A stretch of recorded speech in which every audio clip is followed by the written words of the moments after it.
I sent a letter to Janet Yellen and Jerome Powell this morning to help them out since they had such a hard time recognizing and seeing that inflation wasn't going to be transitory. I thought it was high time that I alerted them that the U.S. economy is already in a recession. I'd encourage you to send them a letter as well. Mission accomplished, Jerome.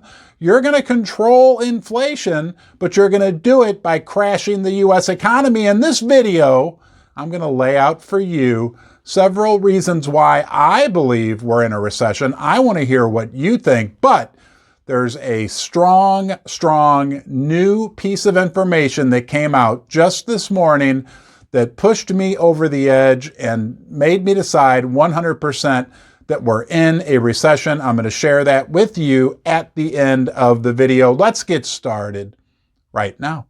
There's a host of other factors we all know about, but here's just a few of the key indicators I'm looking at, which tells me we are in a recession. Number one, mortgages and mortgage rates. New applications for mortgages and refinancings have collapsed.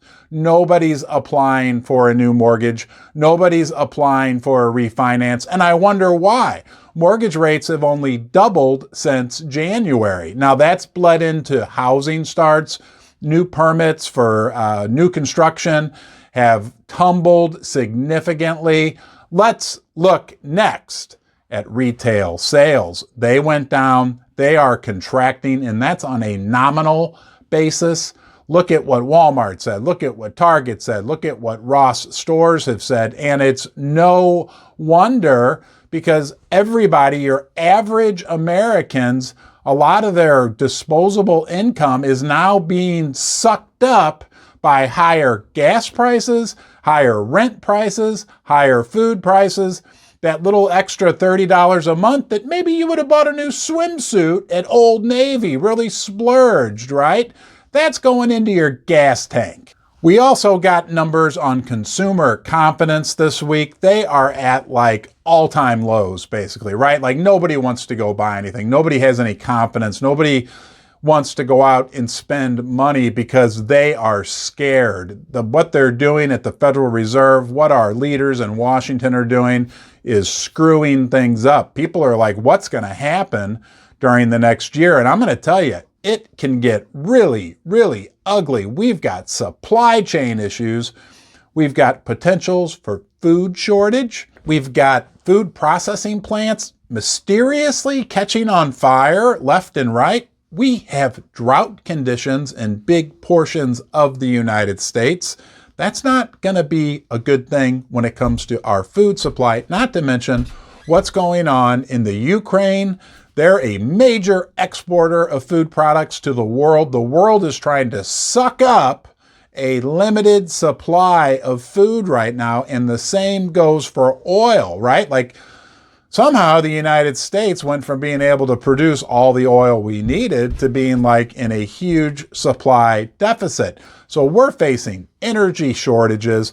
They're even talking about possible rolling blackouts this summer. Now, I don't want to be a prophet of gloom and doom, but those are just things that people are talking about.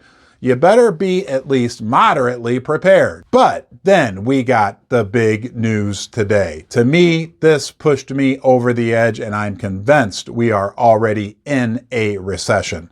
There was a survey of global CEOs, and over 60% of them said they predicted that they're going to be in a recessionary environment by the end of 2023. Now, you're smart, I know, because you're still watching this video. Read between the lines. CEOs are paid to be the most optimistic, right? They are always looking at the best case scenario. If 60% of them think the best case scenario in 2023 is a recession, the reality is it's much worse. Be prepared, have some gold and silver, prepare in other ways, but things are looking dicey as we move into the next 6 to 18 months. That will mean that the Federal Reserve and other central banks throughout the world will have to pivot on their current hawkish stance. They're going to go back to easy money policies.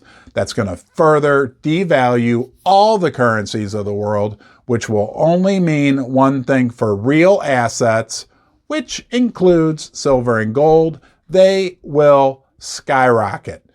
Hey, I appreciate you watching. I appreciate you being here with me in Ron's Basement.